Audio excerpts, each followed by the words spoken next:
verses 9 to 16. Pero bago po yun, ako po muna mananalangin. Samahan niyo po. Aming Ama sa langit, kami lumalapit sa pangalan ng Panginoong Jesus. Panginoon, tunay nga pong dakila ka, Panginoon. Maraming salamat po sa inyong pribilehiyong ibinibigay sa bawat isa sa amin upang makadalo dito, Panginoon. Maraming salamat po sa biyaya, Panginoon, na kami buo na makarating dito, Panginoon.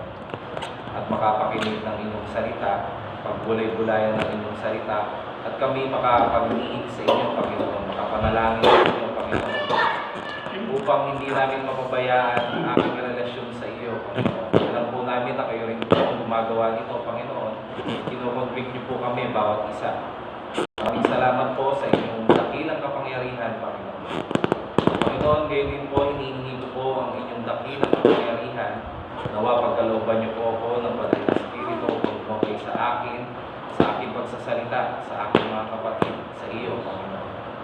Nawa, Panginoon, ang lahat ng salitang ito ay tumimo sa aming puso, Panginoon. Nawa, Panginoon, baguhin niyo po ang pusong matigas. Panginoon, gawin niyo po itong laman, ang sa gayoy maiupit niyo po ang inyong salita. Buksan niyo po ang aming isipan, Panginoon, ang sa gayon tumalim sa aming isipan ang inyong salita, at araw-araw namin itong ipamuhay. Maraming salamat po. Sa iyo lamang po namin itinataas ang lahat sa pangalan ng Panginoong Jesus. Amen. Ngayon po, babasahin ko po ang awit 119, verse 9 to 16. Actually, pinapractice ko rin po ngayon na Bible lang ang dala ko. Hindi po ako nagdadala masyado ng cellphone. Dahil ayun po ang payo ng mga pastor sa akin. At saka, isa rin po yun, way na pagpapractice natin. No? Kumbaga, halimbawa, kanina po, pinractice ko yung sarili ko. Sabi ko, kabisado po ba yung Bible? Sabi ko, magpapastor ako, tapos di ko kabisado yung Bible. Sinulat ko po lahat. No? Practice ko po na isulat lahat. Mamaya po, ituturo ko sa inyo yung, kumbaga, yung pamamaraan kung paano nyo mabilis makakabisa yung Genesis to Revelation. No? Kasi nahahati po yung Biblia sa New and Old Testament. Actually, yung Old Testament yung pinakamahirap sa uluhin. Pero nahahati yan sa 5 parte. No? Nahahati po yan sa 5 parte, which is the laws, o yung batas, o yung kautusan. Tapos yung poetry, o yung mga tula. Tapos yung minor prophet, major prophet. Tapos yung history. Nahahati po sa 5 yung Old Testament. And then yung New Testament naman po ay nahahati sa 4. Kasi may Pauline Epistles, so yung sulat ni Apostol Paul. Tapos yung 4 Gospels, Church History, at yung General Letters. No, at yung panghuli po pala yung prophecy, 5 rin po pala nahahati. Pero 29 books lang siya, 27 books. No, kaya madali lang pong kabisahin. Mamaya po natin pag-usapan. Unahin po muna natin yung Word of God ngayon, pero kasama po yun, no? Para mapagbulay-bulayan natin ng mas maayos yung salita ng Panginoon. Ngayon po, babasahin ko po yung awit 119, verse 9 to 16. Paano mapapanatiling malinis ang pamumuhay ng sinumang tao sa kanilang kabataan? No, itinutukoy po mga kabataan dito, yung mga 40 below.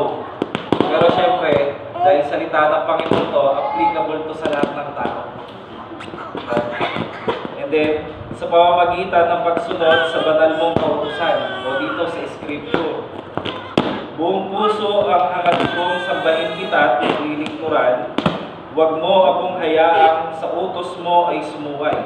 Verse 11, ang banal mong kautusay sa puso ko iingatan upang hindi magkasala laban sa iyo kailanman. Pupurihin kita, Yahweh, ikay aking pupurihin. Ang lahat ng tuntunin ko ay ituro ko sa akin. Ang lahat mong mga utos na sa aking binibigay, palagi kong babanggitin, malakas kong isisigaw. Nagagalak na susundin ko ang iyong kautusan, higit pa sa kagalakang dulot nitong kayamanan. Ako'y laging mag-aaral sa lahat ng tuntunin mo, ng aking kaunawaan, pagbubulay-bulayan ko. Sa bigay mo, kautusay, lubos akong nalulugod, iingatan sa puso ko upang iyo'y hindi malimot. Salamat po sa salita ng Panginoon. Ngayon po, dadako tayo sa ating first point. Yung ating point first.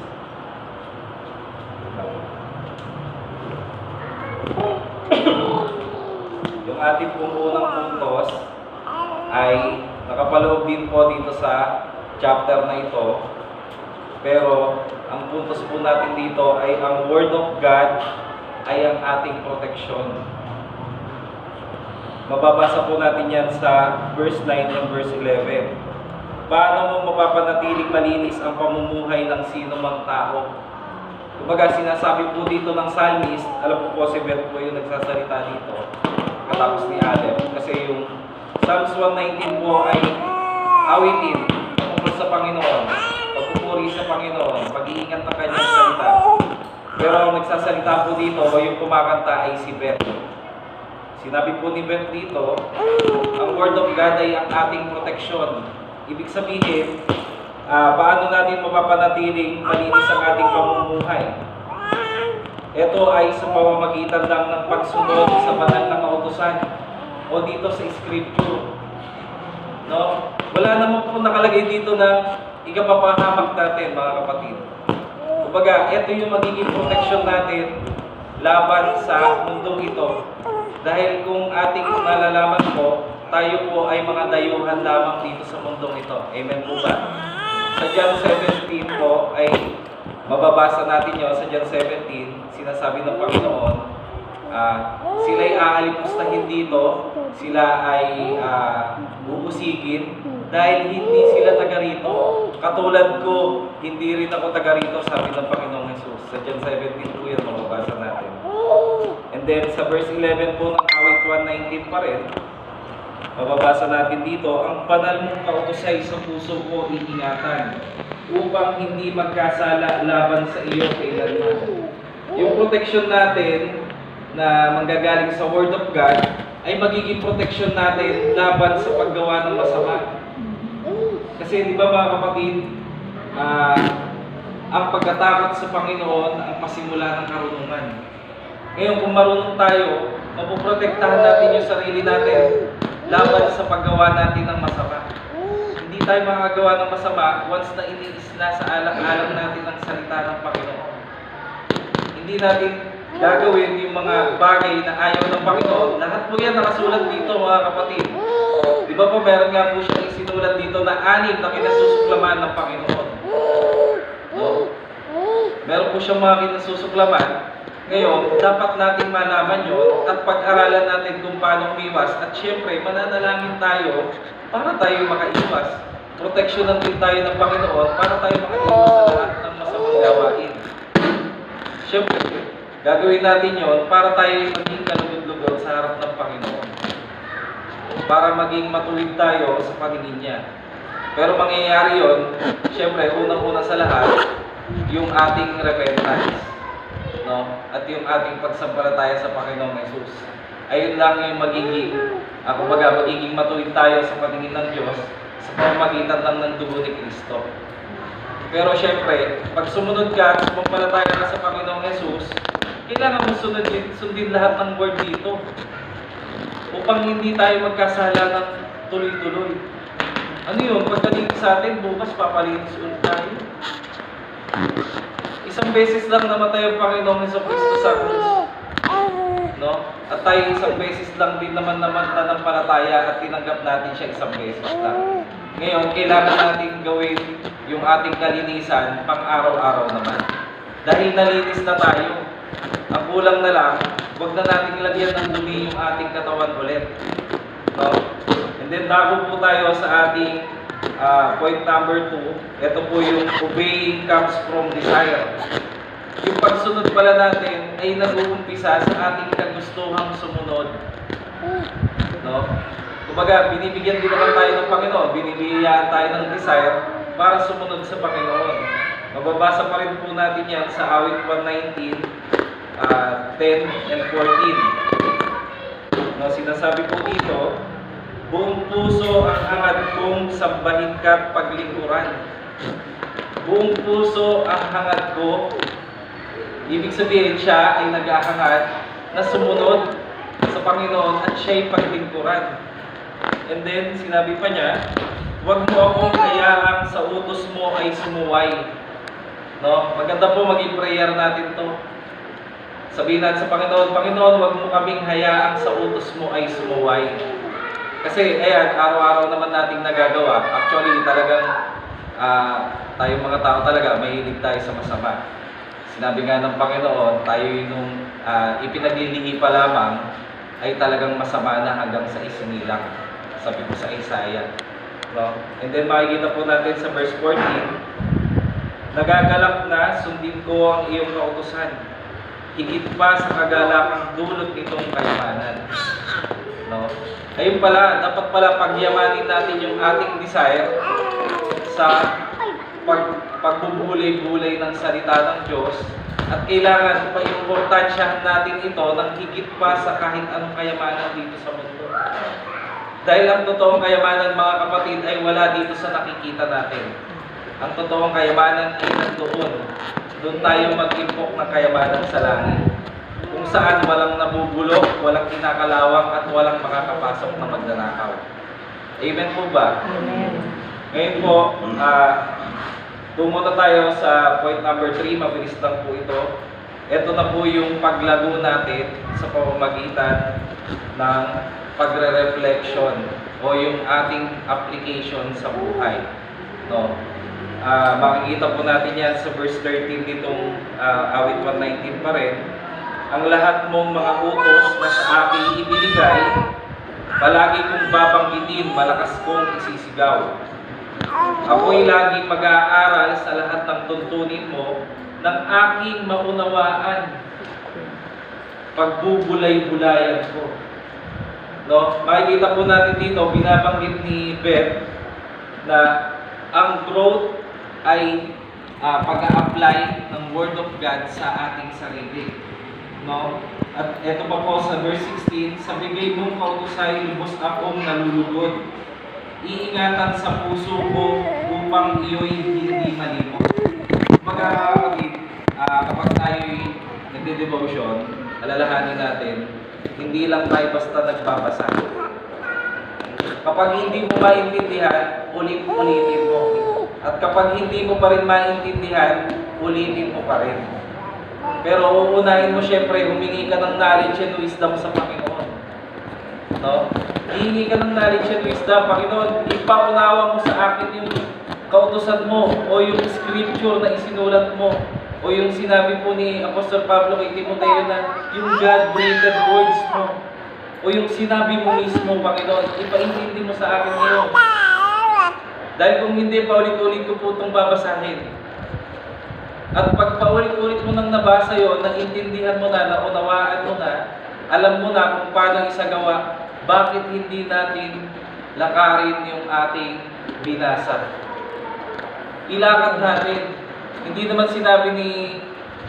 sinabi ng Panginoon na basahin mo lang. Basahin mo lang yung Word of God. Matatransform ka na. Magkakaroon ka na ng renewing of your mind sa Romans 12, 1-2 po, di ba? Romans 12. Magkakaroon ka na ng renewing of your mind. Pagbabasa. Ang pagbabasa ay sinasamahan ng paggawa, mga kapatid. O yung paglalakad natin dun sa Word of God. Dahil sinasabi nga po, dito pa rin sa Kawikaan, na ang salita ng Diyos ay ang ilaw sa aking paanan. Makikita natin, mga kapatid, bawat Word of God ay yun ang magsisilbing ilaw natin sa bawat hakbang natin. No? Makikita natin yung lakad natin magiging tuwid. Kasi gamit natin yung Word of God. At inilalakad natin yung salita ng Diyos. At nilalakaran natin yung ilaw niya. Amen po ba? Kaya mga kapatid, ito pa po yung mga karagdagang verses. No? Yung Hosea 1 verse 8. Alam naman po natin lahat yun. Ito nasa unahan ng Bible po. Yung huwag mo kakalimutan basahin ang aklat ng kautusan. Pagbulay-bulayan mo yun araw at gabi. Nang sa ganon, masunod mo ang lahat ng nakalagay doon, ng nakasaad doon. Sa ganon, magiging masagana at matagumpay ang iyong pamumuhay. No? Yung Hosea 1 verse 8 po, yun po yung naging life verse ko. Kaya pagka nagbabasa po ako ng Bible, lagi kong isinasa-isip muna, ninanamnam ko yung salita ng Diyos, ipinapamuhay ko po unti-unti. Dahil hindi naman po natin kaya na biglaan. Ayun po ang katotohanan. Kung halimbawa, nung nakakaraan po, na-review po ako, sabi ng kawikaan, ang taong magagalitin ay hangal. Diba? Medyo masakit. Masakit talaga. Diba? Kumbaga masakit magsalita ang Bible. Ngayon, yung truth, tanggapin natin bilang masakit na salita talaga yan. Dahil doon tayo dinidisiplina ng Panginoon. Doon niya tayo pinapalo. Doon niya tayo tinutuwid. Wala namang kung pagtutuwid na hindi masakit. Kung tayo'y baluktot na. Diba? Kung tayo naka-steady ng baluktot na ganyan, at syempre itinuwid ka ng Panginoon, masakit yun. Diba? Kumbaga mababanat lahat ng nakabaluktot sa'yo. Ngayon, ayun po yung i-ano natin sa sarili natin na walk the talk o yung sabihin natin, kilakad natin yung salita na nababasa natin. O yung dinidevotion natin, araw-araw po ba tayo nagde-devotion? Nagtatanong po ako. Araw-araw po ba tayo nagde-devotion, mga kapatid? Maganda po yan, mga kapatid. Kasi para sa atin din po yan. Isipin nyo, etong Word of God binigay sa atin ng Panginoon para makausap siya. Sa tingin nyo, pag pumunta tayo sa langit at kinausap tayo ng Panginoon, anong sasabihin niya? Malamang-lamang yung mga nakalagay pa rin dito. Di ba po? Naisip niyo po ba yung mga kapatid? Kasi Word of God nga po ito, at kapag tayo nagpunta sa langit, ito rin po yung gamit natin. At kaya po tayo naligtas at naniwala sa Panginoon sa Kristo dahil sa nakasulat dito. Ay hindi po yung dadalhin natin doon. No? Ang ating pong application ngayong araw ay yung memorization o yung i-memorize natin ang buong Bible. Mag-umpisa po tayo sa pangalan ng nasa Bible. Genesis, Exodus, Leviticus, Deuteronomy, Numbers, Josue, Judges, Ruth, yung mga sumusunod. No? Kabisaduhin po natin. And then, pagka naisipan natin, sa kaya yung magandang parte ng Bible na applicable sa buhay nyo ngayon, then, tsaka tayo mag-devotion, and i-memorize na po natin yung bawat verse na mababasa natin. At hindi lang po basta memorization, kailangan po natin ng valuation o i-validate natin o pahalagahan natin. Kailangan natin pahalagahan yung lahat ng ating minemorize na dapat yun na i-apply na rin natin sa buhay natin. Pahalagahan natin ang bawat salita ng Panginoon na naririto dahil walang tapon dito. Walang tapon dito. No? Wala po tayong ibang papakinggang tao, wala po tayong ibang papakinggang kahit sino pa yan na sabihin nating godly person unless na makikita nyo yung kanyang sabihin natin katangian na nandito sa Bible na nagiging katulad siya ni Kristo. Amen po ba? Mas magbase tayo sa Bible kaysa sa mga taong nakakausap natin. Amen po ba? Para hindi po tayo mabilis maakay ng mga maling turo. Para hindi po tayo maakay ng mga maling pamamaraan. Para hindi po tayo maakay ng mga bagong pariseyo. Marami pong ganyan ngayon, mga kapatid. Para hindi po tayo maakay ng mga ganon, why not aralin natin itong salita ng Panginoon para tayo ay sa Panginoon lang nakakapit. Hindi po sa mga taong nagtuturo at hindi po sa mga taong sabihin natin na nagtuturo na kung ano-ano sa atin. No? Kung sa mga TV nga, sa mga vlogs, nanonood tayo madalas. Wala namang kapararakan pinapanood natin. Gusto lang natin tumawa. Mga kapatid, marami pong nakakatawa rin sa Bible. No? Marami rin pong nakakatawa sa Bible. Meron din po dyan na isipin nyo yung si Sarah at si Abraham ay magkakaanak pa. Ilang taon na sila? 80? 75? At napatawa pa nga po si Sarah doon, di ba? Oh. Kaya yung lahat po talaga nasa Word of God. Even emotions natin, lahat ng katuruan talaga niya nandito. Ang kulang na lang po ay basahin natin at isabuhay natin. No, at sa ating huling application po ay yung pagpapakumbaba natin sa pananalangin. Kailangan natin magpakumbaba sa pananalangin sa Panginoon para sa ganon, bigyan niya tayo ng wisdom at hindi lang naman natin ito gamitin sa kung ano-anong debate. No? Mas gusto po ng Panginoon ang taong nagpapakumbaba kaysa sa taong nagmamataas. Kung maaalala po natin, mga kapatid, nung nagtanong po yung mga apostol ni Kristo sa Kanya, Panginoon, sino po ba ang pinakadakila sa aming mga apostol? Sabi ng Panginoon, may batang lumapit sa Kanya, kung sino ang makakatulad dito sa batang ito, siya ang pinakadakila sa kaharian ng langit. Ano pong ibig sabihin nun? Ibig sabihin po nun, kahit marami na tayong nalalaman sa Biblia, kahit marami na tayong natutunan, marami na tayong nai-apply sa pamumuhay natin, matuto tayong magpakumbaba katulad pa rin ng dati. Kumbaga, kung tayo ay leader, pwede po tayo magpugas ng paa ng ating mga kasama. Amen po ba? Kung ikaw ay leader, ikaw ay good follower. Dahil hindi ka susundin ng iyong mga tagasunod kung hindi ka follower. Amen po ba? Kaya po, ang pinakamaganda po ditong application talaga sa buhay natin ay yung pagpapakumbaba at yung pananalangin. Isama po natin yung memorization, pati yung ating pag-a-apply sa buhay. Amen po ba? Alalahanin po natin lahat yun, mga kapatid. Dahil para sa atin din yun, para tayo makapamuhay ng tapat at malinis sa paningin ng Panginoon. At sa ganon, kung makikita ng ibang tao na hindi nananampalataya sa Panginoong Yesus na tayo'y binago, makukuha natin sila kahit hindi tayo magsalita. Maaakay natin sila kahit hindi tayo umimik. Dahil nakita nila yung pagbabago sa pagkilos mo pala, makikita nila yung pagbabago sa way na makipag-communicate ka sa iba habang nakikita ka nila, nagbago ka. Ibig sabihin, magkakaroon sila ng conviction na magtanong sa iyo, saan ka nagsisimba? Sinong sinasamba mo? Bakit ka nagbago ng ganyan? No? Kung yun po ay mai-apply natin sa pamumuhay, yung nasa Bible. Kaya mga kapatid, ulitin po natin, alam ko namang dito na po sa preaching ko yun, umpisahan po ulit natin yung Proverbs. Yung Proverbs po ay may 31 chapter, saktong-sakto para sa isang buwan.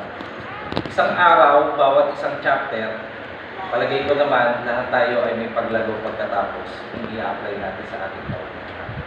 No? At ito pa po, basahin ko po yung sa Kawikaan. Last na po ito. Kawikaan 2, verse 1 to 5. Ito po sinasabi ng Panginoon sa pamamagitan ni Haring Solomon. Aking anak, ang mga pangaral ko ay dinggin mo, at ang aking mga utos ay ingatan at sundin mo. Ang pakinig mo'y ibaling sa wastong karunungan, at ito'y isipin ng iyong maunawaan. Pagsikapan mong hanapin ang tunay ng alaman, pang-unaway pilitin mong makita at masumpungan. Kung ito'y ay parang pilak na iyong hahanapin, ang tulad ng ginto na iyong hihilahin, malalaman mo kung ano ang kahulugan ng paggalang at pagsunod kay Yahweh. Ang matatamo ang kaalaman tungkol sa Diyos, at matatamo ang kaalaman tungkol sa Diyos, at matatamo ang kaalaman tungkol sa Diyos. No, mga kapatid, ang maganda po dito ay yung verse 5, yung verse 4 po pala. Ito po ay, yung Word of God ay saliksikin natin na para tayo ay nagpapala ng ginto o naghahanap ng kayamanan. No. Nawa tayo may natutunan po sa ating short devotion. Tayo po'y manalangin. Aming Ama sa langit, maraming salamat